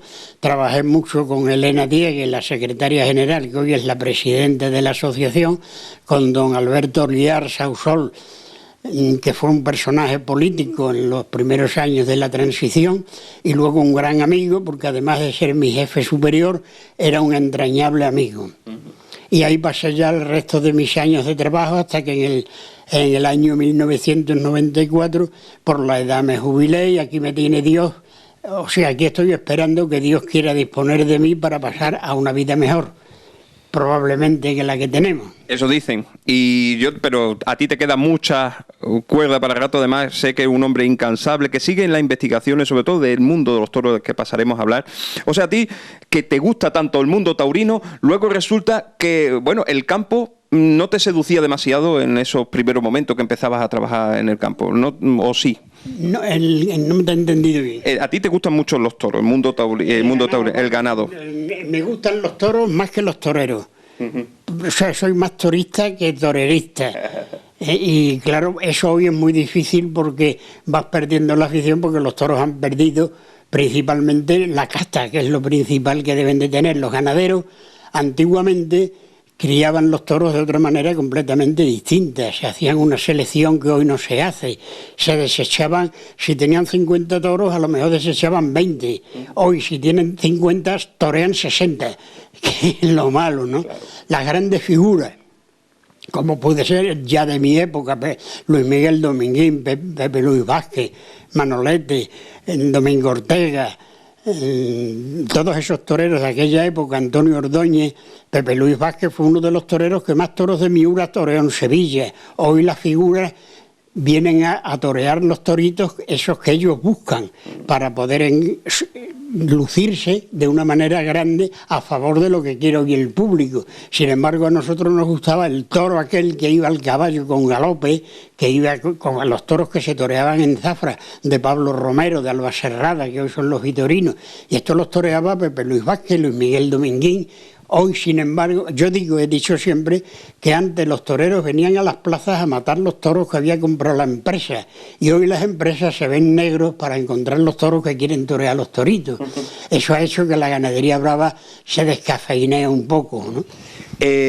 Tú, el ganado que tenías, no, tú nunca, ganado bravo nunca. No, porque no tenía finca en condiciones para eso, ni posibilidades económicas, porque una ganadería brava, para tenerla bien, pues más bien cuesta dinero. Más que antiguamente se le perdía más dinero, ahora le ganan porque venden todo. Antes no, el conde, por ejemplo, uno de los mejores ganaderos que ha tenido España, y no volverá a tener otro parecido a él, don Agustín de Mendoza y Montero. Este hombre seleccionaba, hacía la tienda a campo abierto, que hoy no se hace en casi ninguna ganadería, y seleccionaba los toros, tentaban las vacas en el campo, las becerras, los herales. Claro, lo que llevaba a la plaza era una selección. Hoy, sin embargo, es todo lo contrario, lo que interesa es vender porque las necesidades económicas son muchas. Entonces los toros se asustaban cuando valían 2.000 reales. Y hoy, sin embargo, un toro cualquiera pues vale millones, ¿no?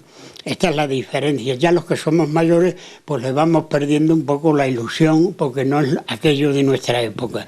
Yo he visto torear en Sevilla los toros de Miura a Domingo Ortega, a Manolo Vázquez. Eso no se ve ahora, ¿no?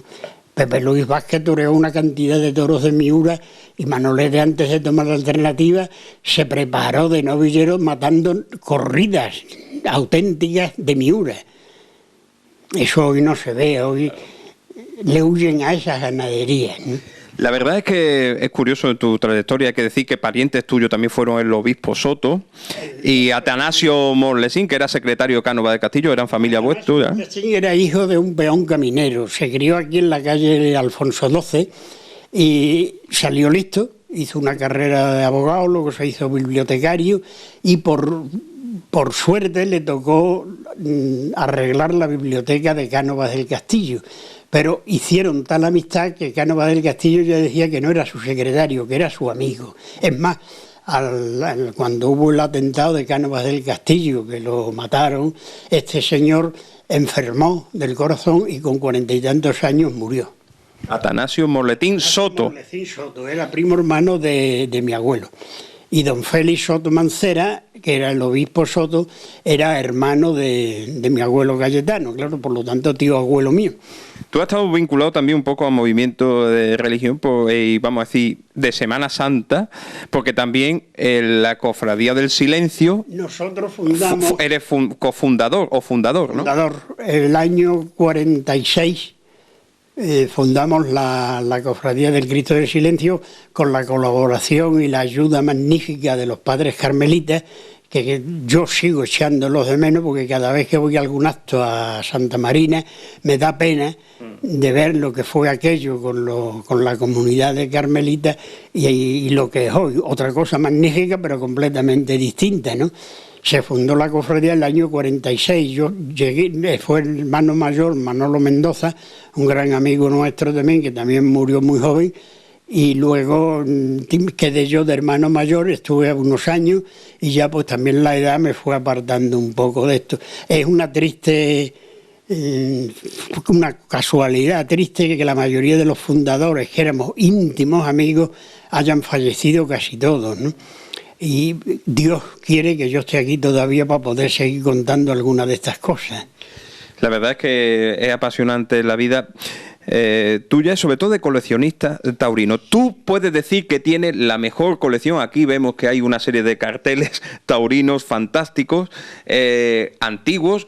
Tienes el primer cartel taurino de Zafra. Tengo el primero de la plaza de mampostería, porque como ya he dicho yo en algunas ocasiones, aquí lo primero que se hizo fue una plaza, que se hizo el muro que circundaba todo el redondel y se hicieron un gradillaje de madera, y ya en el año 1836 hubo una corrida que es de la única que tenemos noticias, en la que tomó la alternativa Manuel Domínguez Desperdicio.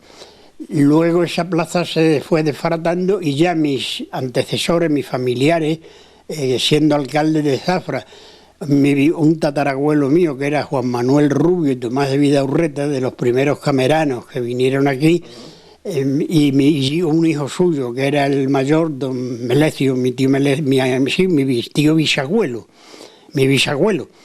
Melecio Rubio, empezó a guardar los carteles desde que se hizo la plaza de mampostería.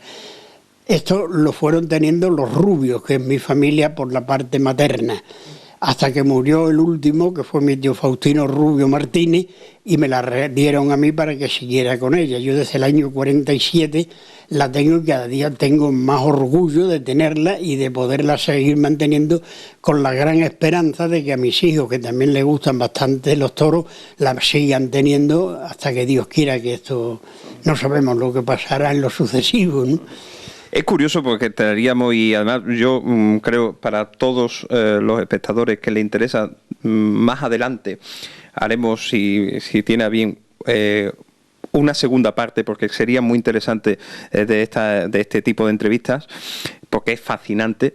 Hay que decir que aquí se han tomado, en la Plaza de Toros de Zafra, se han tomado alternativas. Desperdicio fue el primero, y luego un campuzano... Yo tengo hecha una historia que la tengo terminada ya, no sé lo que haré con ella, en la que hago un resumen de la historia de la plaza, desde el año que se empezó a construir, que fue el 834, el regidor e inspector de todas las obras fue otro familiar mío, que era Cayetano Rubio, primo hermano del que dijimos anteriormente, de mi tatarabuelo, y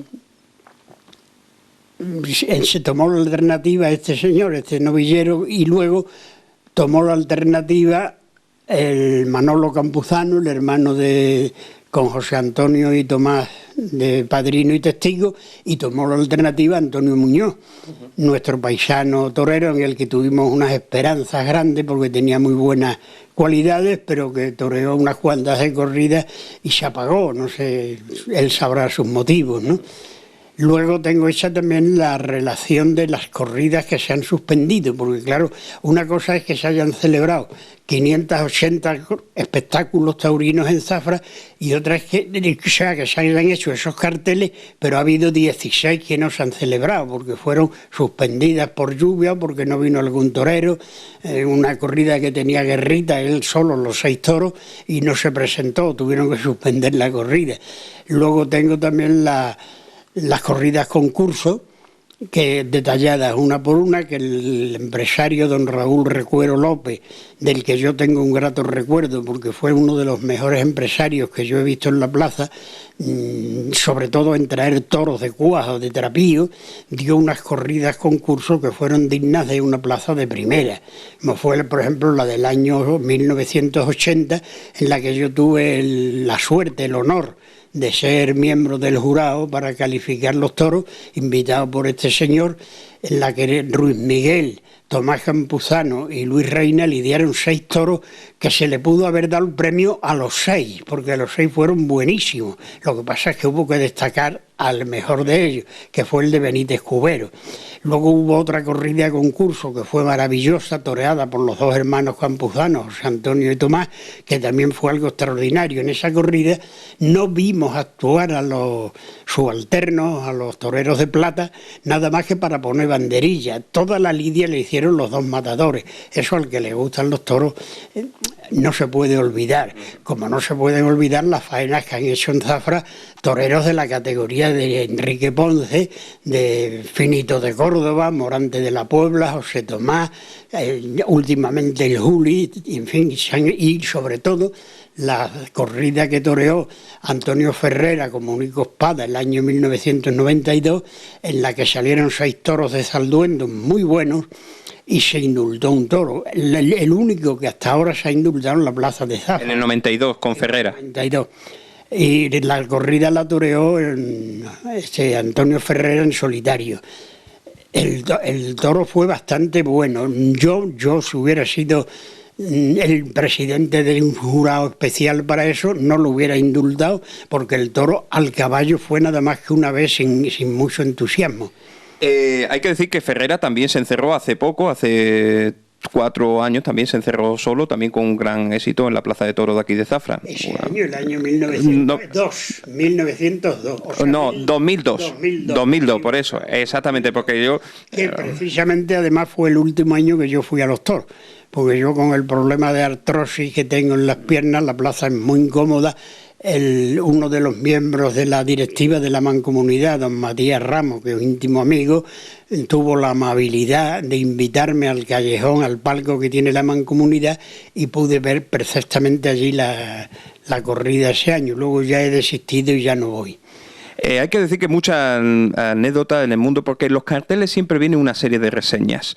Sí. Viene una serie de reseñas. Hay que decir, por ejemplo, una de las corridas que el otro día recordábamos, un poco comentando, fue la de una corrida, un mano a mano entre Armillita y Domingo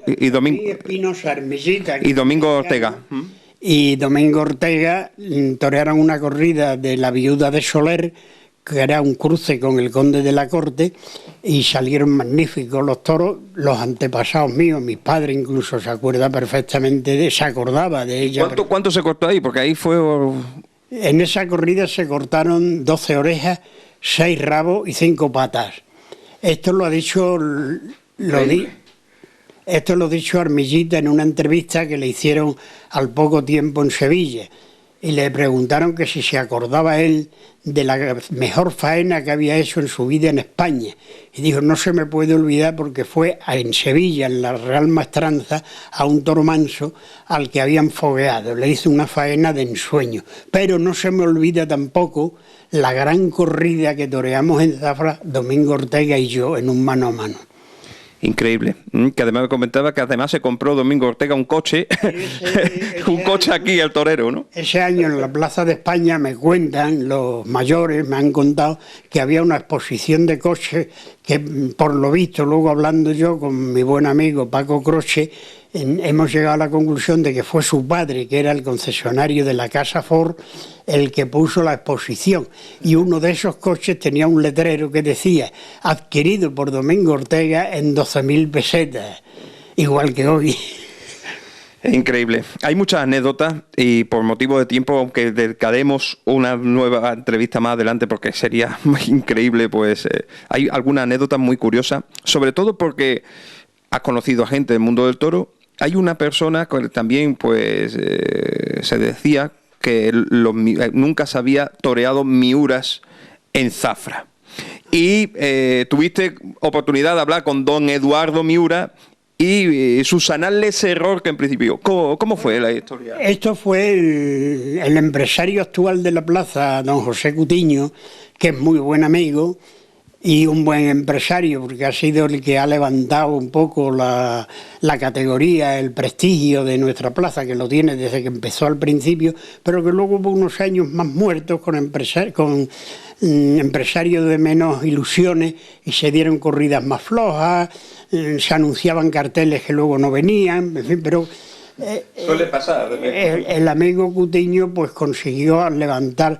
Yo le hice unas palabras en una presentación de carteles, porque leía en la prensa el periodista que escribe todas las crónicas de Zafra, que es Juan Ángel, tiene algo contra la plaza de Zafra, contra la afición de Zafra, y casi siempre que dice algo dice más bien con un poco de displicencia, no nos alaba casi nunca, no sabemos por qué será.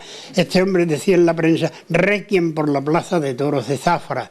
Yo tengo el recorte del periódico que lo decía, y claro, yo defendía a Cutiño porque él había, y entonces digo yo, esto fue el resurgir de la plaza de Zafra otra vez. Cutiño organizó una corrida concurso para el año 1998, y nos llamó a otro buen amigo mío y mejor aficionado que yo, don Manuel Lucia, nos llamó para comentarnos lo que había preparado, la corrida que tenía en proyecto traer, con toros del Conde de la Corte, de Vitorino Martín, de Miura, de María Luisa Domínguez Pérez de Vargas. Claro, la cosa fue algo sensacional. Y entonces me dijo Cutiño, que le había dicho don Eduardo Miura, actual propietario de la ganadería, que en Zafra no habían toreado nunca toros de Miura. Y yo le dije que estaba equivocado, porque yo le puedo enseñar los carteles que tengo de aquella época en que se habían toreado 5 o 6 corridas de Miura en Zafra.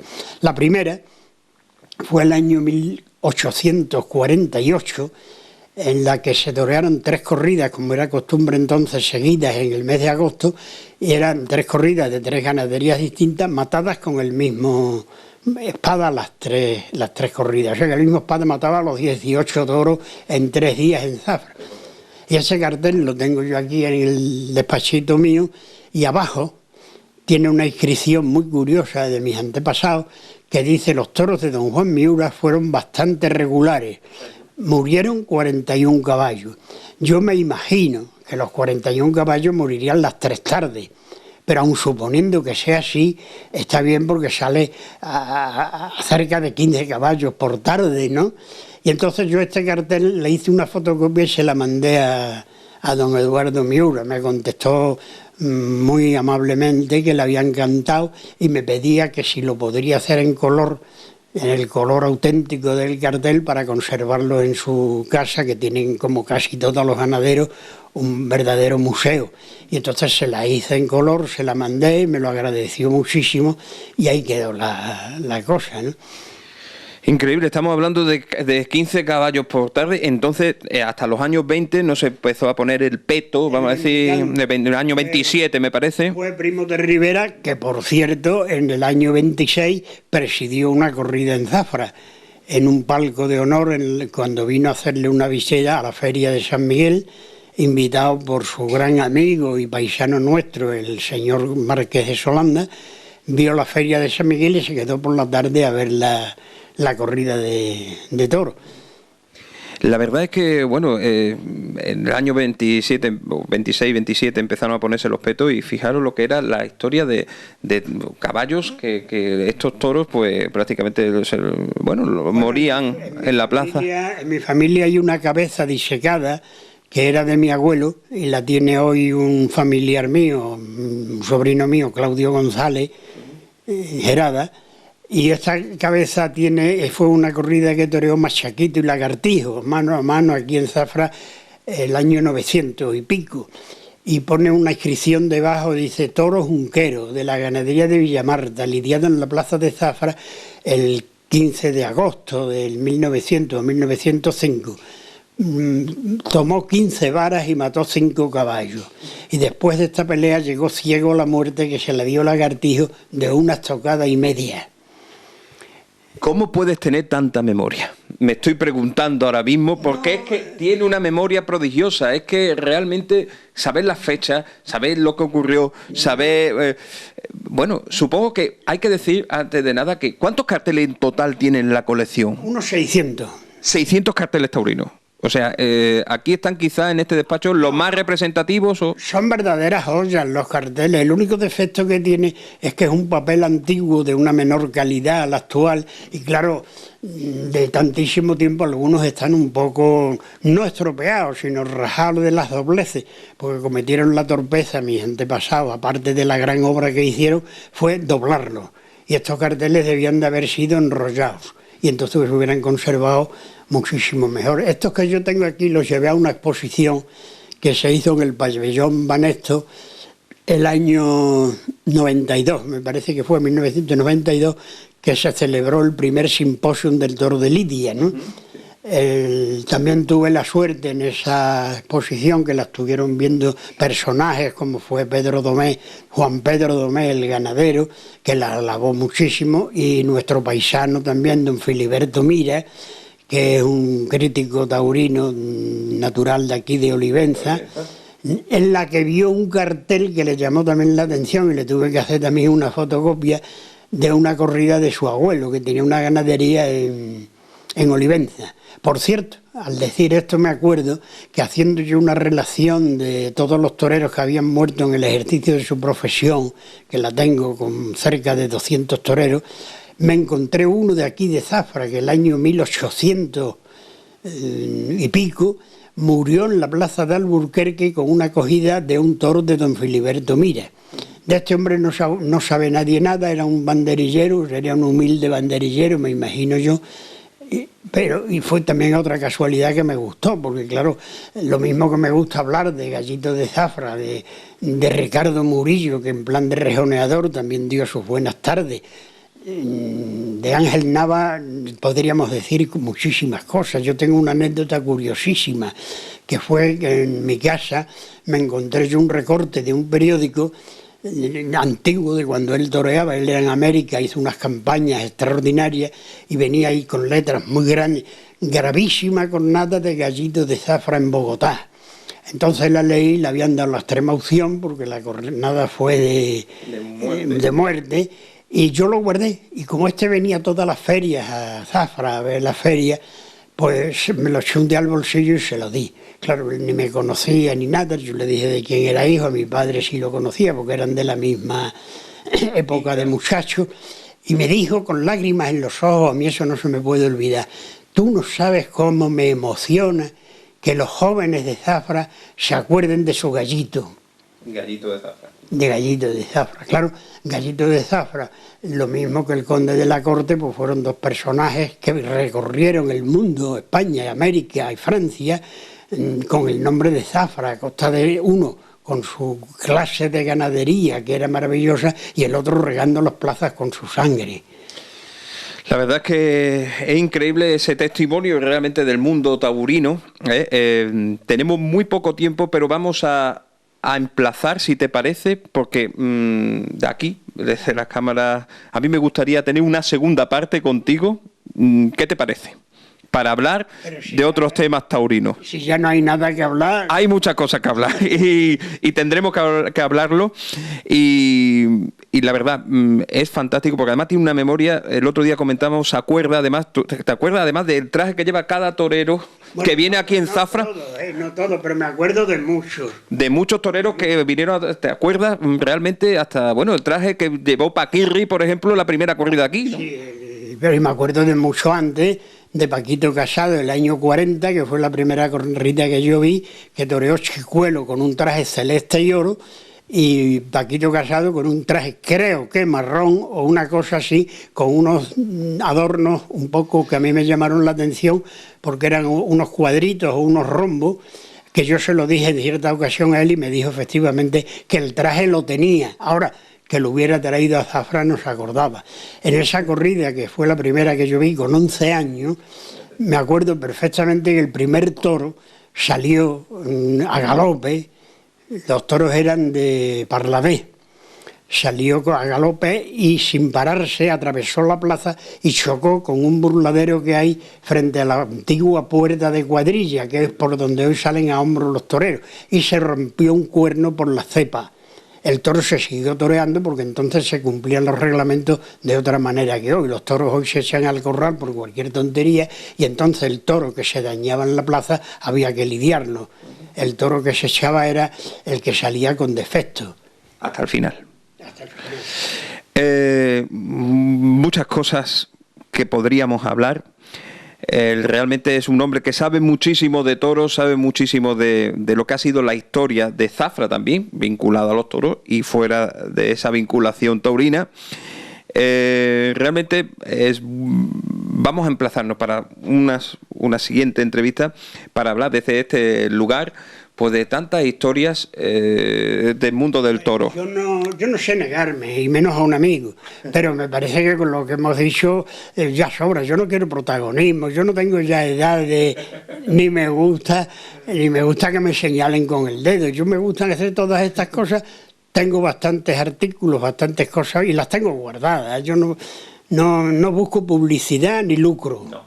Lo que buscamos desde aquí, desde La Boardilla, es primero hacer un homenaje a un hombre tan sabio como él, y lo tengo que decir, buen amigo. Mucha gente de los que están detrás lo saben así, te aprecian muchísimo, gente que han nombrado incluso durante la entrevista, y yo creo que desde este santuario, de esta historia taurina de Zafra, yo creo que es bueno seguir comentando muchas historias, porque bueno, hay ciertas historias realmente curiosísimas. Oye, lo de Manolete, para terminar, lo de Manolete y el toro, el gato que salió, ¿eso es cierto o no? La corrida de Manolete fue una corrida muy célebre, porque yo creo, no me quiero equivocar, que fue el único mano a mano que se dio en España con Manolete y Arruza. Arruza fue un rival fuerte de Manolete. Entonces estaba en Zafra de empresario don Antonio Marroco, que yo no me acuerdo personalmente de él, porque claro, yo era un chiquillo, pero sí me acuerdo, y además don Antonio Zoido, que fue alcalde en aquella época, lo relata en el prólogo que hizo en el libro que publicamos con motivo del 150 aniversario de la plaza de Zafra. Me lo prologó él, don Antonio Zoido. Dice que esa corrida, el conde de la corte estaba empeñado en que toreara Luis Miguel también la corrida, o sea, que el cartel fuera Manolete, Arruza y Luis Miguel.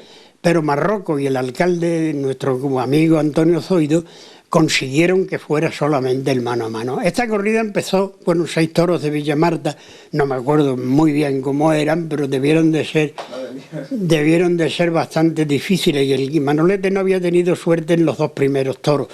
Y el quinto, que es el último que le tocaba torear, al abrirse la puerta de Siqueros, en vez de salir el toro, salió un gato.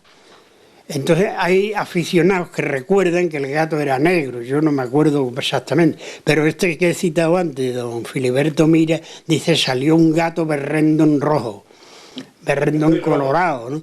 Esa corrida tiene otra anécdota, que es que Manolete esa tarde, el toro era muy difícil, pero estaba quizás un poco molesto porque le había mojado la oreja, como se suele decir, a Arruza, y entonces se fue decidido a hacerle una gran faena al toro.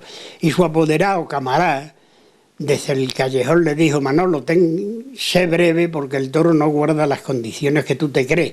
Y él le dijo: en esta plaza ha pagado hoy todo el pueblo y hay que darle gusto. Y ahí quedó la historia. Fantástico, como pueden ver. A mí lo único que me queda decir es agradecerle a este buen amigo y a esta señorita tan guapa que le acompañe.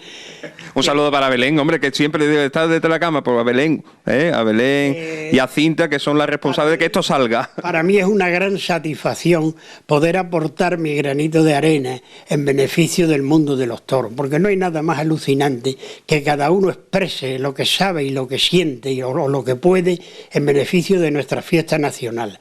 Que se olviden algunos tontos, algunos imbéciles que hay todavía en España que quieren abolir la fiesta. Ya tuvieron bastante los antiguos, incluso el Papa San Pío V en el año 700 lanzó una bula Entonces yo me imagino que serían lo que hoy se llaman las encíclicas, ¿no? Lanzó una bula no solo prohibiendo las corridas de toros, sino excomulgando in situ a todo aquel que asistiera a las plazas de toros. Yo tengo el contenido de esa bula entero, ¿no?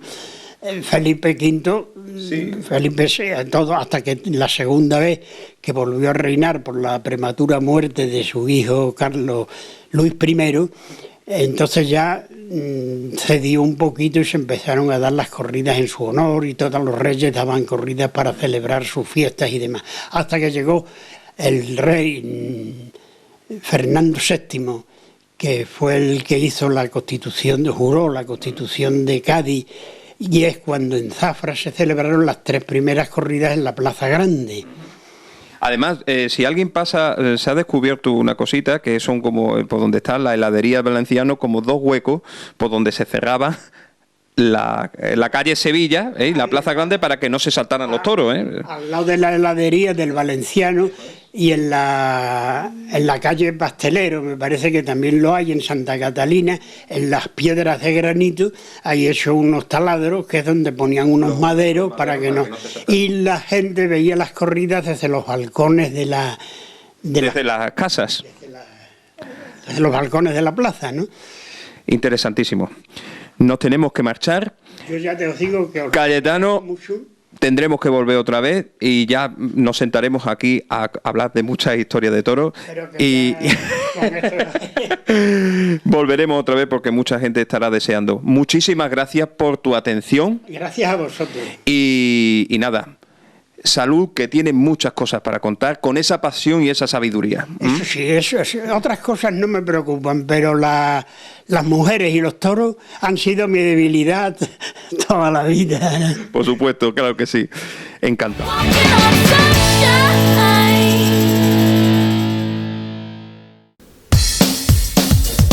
Bien, pues esto ha sido todo por hoy. Agradecer a Mari Carmen Gallardo, presidenta del Centro Recreativo Sedano, que nos haya permitido hacer estas entrevistas aquí, en este lugar tan histórico, con este fondo que tenemos de la Plaza Chica.